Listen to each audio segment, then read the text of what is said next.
have a friend considered one of the finest fly fishermen for steelhead and, of course, for blue water, saltwater fishing. That's Trey Combs.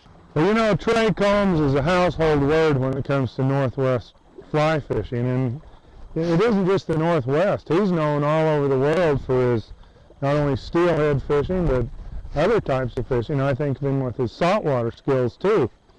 And I can't think of anybody better to tell us everything we need to know about buying a spay rod, or a two-handed rod. And so Spey, take it away, Trey. Talking about steelhead fishing, I had to come to Port Townsend, Washington to visit Trey Combs to find out about these wonderful spay rods. Thank you for the drive up the peninsula. Was spectacular. Beautiful drive up Hood Canal. Oh, it was. All right, I come all this way to ask you, why a spay rod? Okay. Obviously, it's also called a two-handed rod besides the spay rod. And the fulcrum effect of being able to fish with two hands as opposed to one enables you to fish both a longer rod and give you better command of the water. You'll hear this over and over again by guys using two-handed rods or spay rods, that it gives you total control of your fly and gives you total command of the water. And that's how the rod applies to the rivers and the waters you're fishing will help you determine what rod you're going to select to fish. Now, this is not something new. This has been around for a couple hundred years. No, you said spay rod, and the actual spay rod came from Scotland in the River Spey because they had a row of pine trees or fir trees right down the river, and the only way to fish that river was not being able to make a back cast. They had to actually single spay or double spay their line out over the water. So today, most people call them two-handed rods because some of them are not designed just for spay fishing. Some of them are designed for overhead casting also. Well, we're done with this expose, I'll call it, on spay rods, which you should have. Simon is going to come along and teach you how to do a spay cast. And since he's from England, he's a wonderful caster. And we might as well, where it came from, we'll have a lesson from that. But you started because you said you had tennis elbow. I started, I was fishing up in the Skagit, and I was using single-hand rods for winter fishing, and wading up to your waist in ice-cold water, trying to throw a big fly out over the Skagit River, and I finally just about wore my arm out. And I went to a two-handed rod because I could fish the flies more effectively, and it didn't wear me out, and more importantly at the time, it didn't affect my elbow. Well, do you fish better, too? You fish a lot better. And the whole idea of a two-handed rod, besides fishing more effectively, you fish it with a lot less fatigue. I mean, this rod I'm holding right here, with a nice balance point, you just hold it right here and it just balances it nicely in your hand, and would be 15 feet. And your ability to fish water even out 100 feet away with this 15-foot rod is a piece of cake. Where if you try to do that with a 9-foot, 8 or 9 weight rod, you would absolutely wear yourself out. Well, the first question I asked one of my friends, Mike Lawson, who just introduced us here about, I said, man, this should like beat the fish down with this bigger rod. And he says, no, it says it doesn't. No, it's not, although the rods sometimes seem to be overwhelmingly powerful for the size of the fish you're going after. It's not, people think that the bigger the fish, the bigger the rod. It's not that. It's the size of the river, the size and the weight of the fly, the weight of the lines you're using, whether you're using a deep running a sink tip, which is like a 6 maybe, or even a deep water express head. And then finally, the physical stature of the angler also has some bearing on it. Tall guys like us, you mean? Tall guys like us. I would not pick a 16-foot rod, Jack, for the two of us to fish all day long, unless we alternated back and forth. Well, I'll get on your shoulders. That would do fine. I'd fish a smaller rod, which we'll get into that with the same action. You could fish the same lines with a 14, with a 15, or with a 16. The 16 would give you a little better command of the water.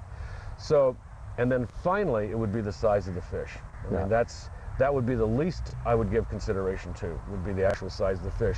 But the size of the water, the depth of the water, the size of the flies, the lines you're fishing have more bearing on how you're going to select a rod than the size of the fish. And you're not going to lose anything in the fun of the fight with a long rod like this. No, And we'll get into like how you hold the rod for fishing also. And well, that'll be great. And I noticed that this is a Thomas & Thomas. Thomas & Thomas makes a great variety of Spey rods, don't they? Their rods are from 10 feet. This is a two-handed rod, 10 feet. And that's a two-handed, meaning that it extends. Yeah. And the whole idea of the fulcrum effect is you're casting like this using both hands and your shoulders. Weak casters, women casters, very elderly guys who do not cast as well as they once did, this is made to order for them because they can go right back to commanding the water that they fish, just going to a two-handed rod instead of a one-handed rod, yeah. Well, I'll tell you, right now I'm excited about getting a chance to try it for other things besides salmon and steelhead. That's what first comes to mind. It's a salmon and steelhead rod. But I was watching a guy fish streamers on the Snake River in Wyoming, and he was casting 100 feet and working a bank that I couldn't even begin to wade to. And he caught a really nice fish doing it. Let me start at some low, of some of our smallest rods, and I'll pick up on that if you. No, that's right. Let's let's start out and find out what Simon's input and Nick's. Nick for saltwater, actually beach fishing, right? Right. Some of the shorter, real stiff two-handed rods are wonderful to cast off the beach because you can throw them the line a mile. I mean, well, but the English rod, the English they did mainly the roll cast in the traditional type of fishing. Are their rods designed differently than what American Spey rod? Your traditional Spey rod it bent all the way down into the corks, a full flex. And in those days, I mean, in the past, they only fished a double taper line. And as you know, a double taper line, it's thick all the way until you get to the end. So the energy is going out and driving all the way down the line until the end, and then it turns over. Right. So they can single spay or double spay a double taper line. Most North American rods are stiffer in the butt section, and they're designed actually to shoot line on the cast. And they load differently. They don't load way down in here. They load all the way down into this section, and the butt section resists. So you get lines like the wind cutter, which is a much shorter forward taper That's line. A Rio line, right? Rio line with an interchangeable tips. And you don't need these giant reels to stack it all on either. But the adaptability of a line like that vastly exceeds the application for your double taper lines. You got sink tips from Deepwater Express all the way to a full floater, and you can, in a few seconds, you can change your tip, and on the cast, you actually are shooting line across the water, even though the line's not going behind you. Right. But these rods are not just for spay casting or for where you're blocked behind you. These, you can pick up your lines, take them overhead, throw them out. Some guys use shooting heads with beam lines or ice lines behind it for casting huge distances. I saw this in British Columbia, out in the ocean, fishing for silvers in the ocean, and they were standing in a boat and doing that and shooting 150 feet of line to get way into the school. Rather than have to chase the school, they were chasing it with cast. Sure.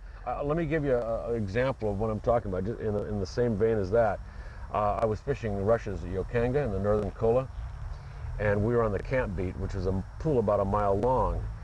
And I changed from a forward taper line to a 10-meter shooting head, floater, full floater, and I backed it with a beam line.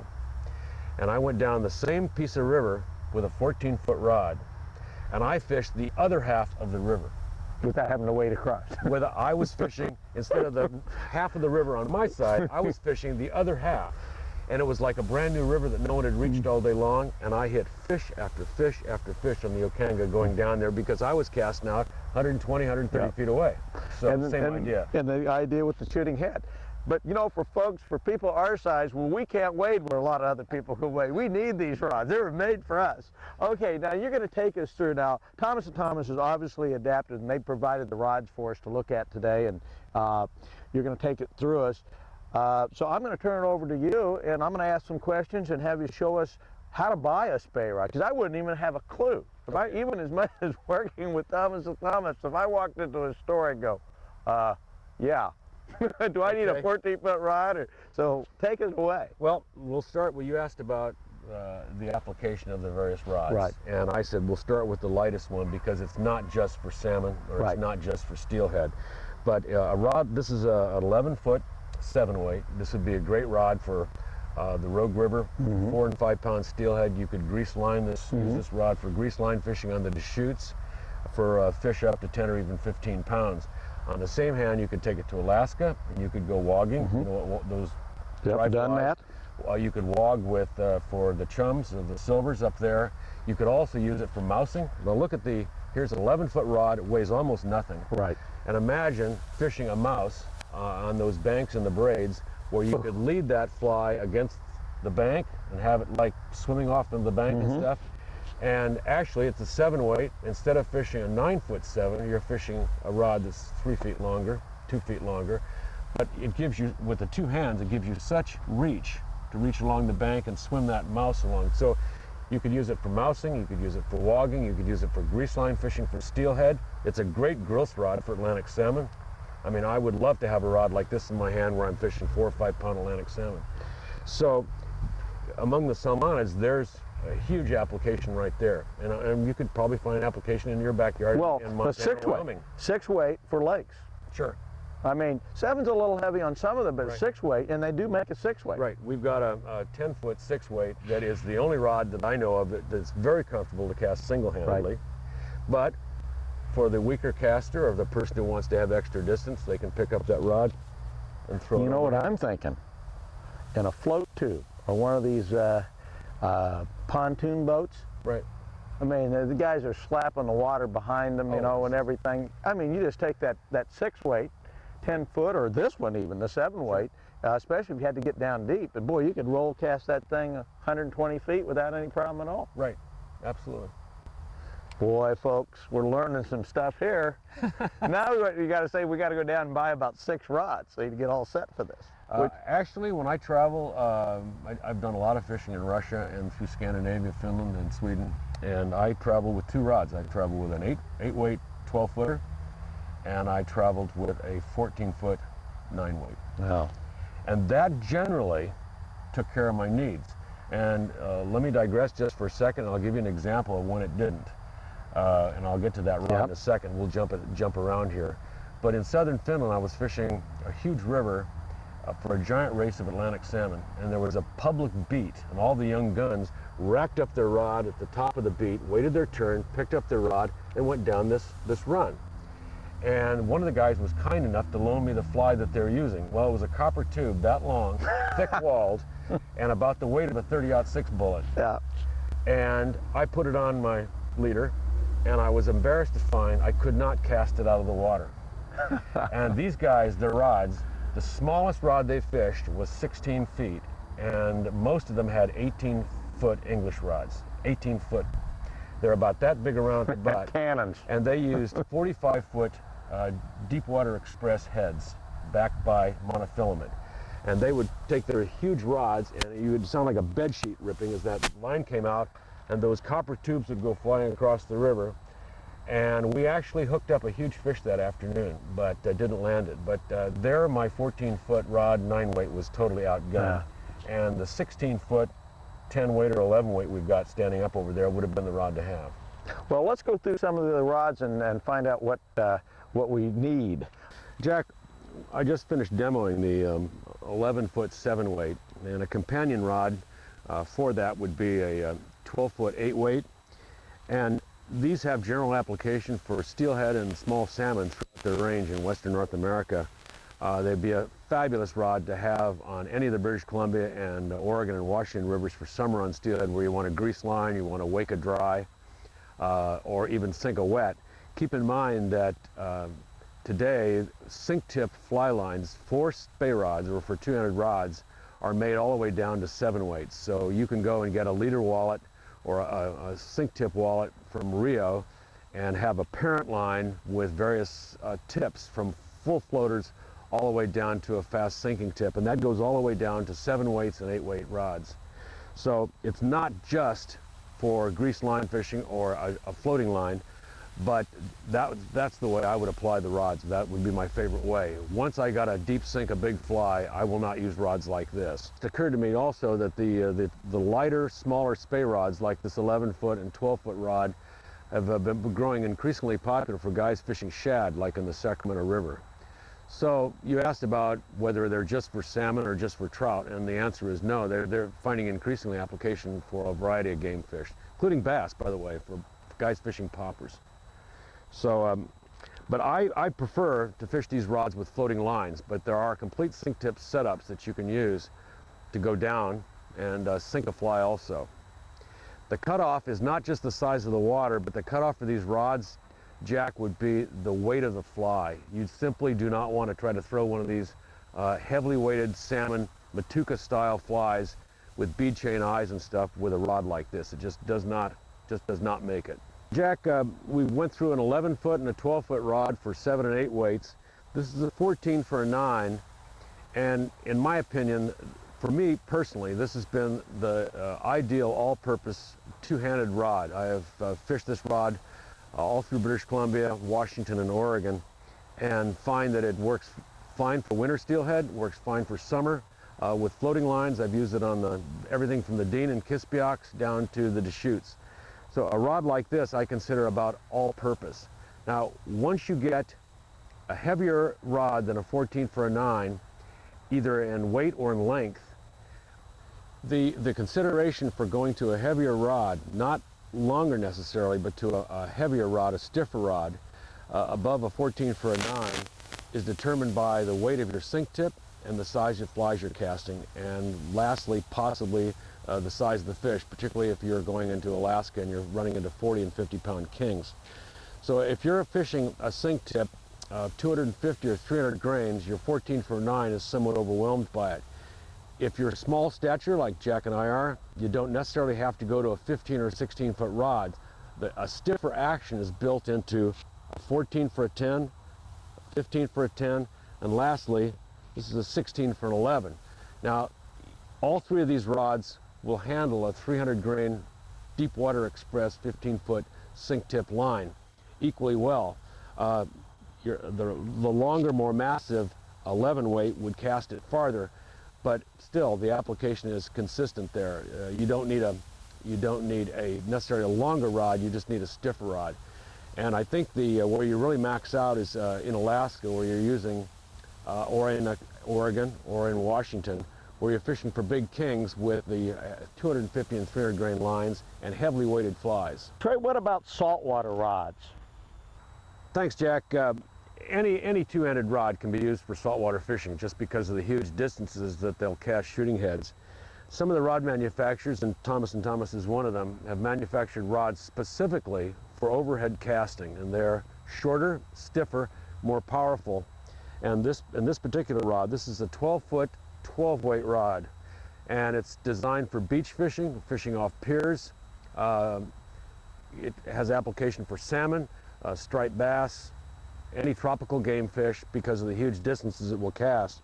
So you've got a real stiff rod, a lightweight running line. It can be a beam line, it could even be just a monofilament running line, and then a head. And you pick up this rod and cast overhead and fire it, and you're looking at going out 150 feet with a rod like that. Put the rod underneath your arm and you can strip the line back into a stripping basket. Again, the rod is going to be held in one hand at the balance point after the cast is made, and the rod is going to be pointed at wherever that fly is, so that when the fish takes, you've got a straight line running right to the fly and to the fish. Any of our spay rods, any of our two-handed rods can be taken to saltwater, but in this case, this is a rod specifically designed for overhead casting. It's extra stiff, it's extra short, and it's extra powerful. Jack, one of the questions I'm often asked is, isn't a rod like this both overkill for the game fish, and we've already kind of discussed that, but also isn't it fatiguing to use because of its sheer size? Now, I've got a 16-foot rod here for an 11 weight and rather heavy reel, and what makes it such a pleasure to use is the fact that the reel balances the rod out so that after the cast, and if I make the cast, after the cast, I follow the fly as it swings across the river with the point of my rod, and I will hold the rod loosely like this at a balance point. And it might be, some cases, the balance point might be way up here. In this case, because of this heavy saltwater style reel, the balance point happens to be right about here. But it's quite comfortable. I will keep the fly line or the running line in my hand, keep my rod tip pointed at the swing of the fly, and when the fish takes, I simply tighten on the running line and pull back and just put tension underneath it. That hooks the fish. If at the time when the fish takes the fly, I raise the rod like that, all I'm doing is providing a huge amount of flex in the rod tip, and the fish invariably will get off. So this is why a rod, even as heavy as a 16-foot rod, is not fatiguing to use, because it's parallel to the water, the tip is slightly above the parallel, and I'm just following it along like that. Various rod manufacturers have a different concept as to what exactly is a 9-weight or what exactly is a 10-weight. So the best way to, when you're trying to apply a rod to your own personal use, is actually take the rods at your fly shop and go out and cast them in the parking lot, or put a line on them and go out and cast them. But going back for a second, Jack, why this rod is so much more powerful than a single-handed rod is that this rod is expected to aerialize 80 or 90 feet of line off the water. And let's say that's a double taper line. Now, the weight, 9-weight, is what the first 30 feet of that line weighs by the American Fishing Tackle Manufacturers Association. You take 90 feet of double taper line, you're not talking about just the front 30 feet with taper. You're talking about the next 30 feet that's fat line, and the next 30 feet after that that's fat line. So you're actually talking about maybe close to 1,000 grains of line that you're going to be picking off the water and aerializing on your spay cast. Well, that puts a huge load on the rod. So a 14-foot 9-weight is much more powerful than a 9-foot 9-weight, in which you really are picking up 30 feet of line and throwing it, instead of 80 or 90 feet of line you're trying to aerialize. As to how to select from the various brands, whether it's a Thomas & Thomas, a Sage, a Winston, a Powell, whatever, the best way to do that is to go to your fly shop, try the various rods out, and see which one of the actions most appeals to you and cast best for you personally. And in most cases, the modern rod is going to be stiffer than the more traditional full parabolic rods that the British manufacture. Well, you know, the saltwater, I'm excited about that, because I go to Mexico every year and fish in one of your old stomping grounds, Loreto. Sure. Yeah, I have a friend who has a house down there, and I fish from the beach. And this will be, I'm going to call P&T and get a rod right now. Try it on the roosterfish. I'm ready. Oh, I walk the beaches for roosterfish. In fact, I read your book. It's all you don't know. He has the book on blue water fishing, and of course the book, the Bible of steelhead fishing. When you had that book, were there two-handed rods then? Oh yeah.